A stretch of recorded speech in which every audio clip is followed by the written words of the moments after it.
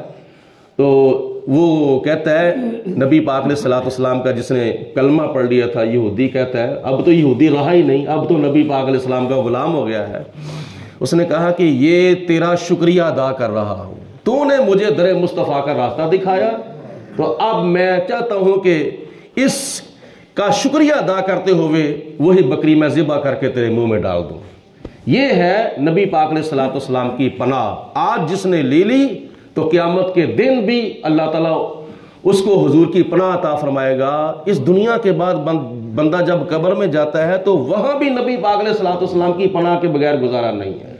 محشر کے میدان میں بھی حضور کی پناہ کے بغیر گزارا نہیں ہے۔ آج لے ان کی پناہ، آج مدد مانگ ان سے، پھر نہ مانیں گے قیامت میں اگر مان گیا۔ اللہ ہم سب کو عمل کی توفیق عطا فرمائے۔ صلاۃ والسلام علیک یا سیدی یا رسول اللہ، وعلی آلک و صحبہ یا سیدی۔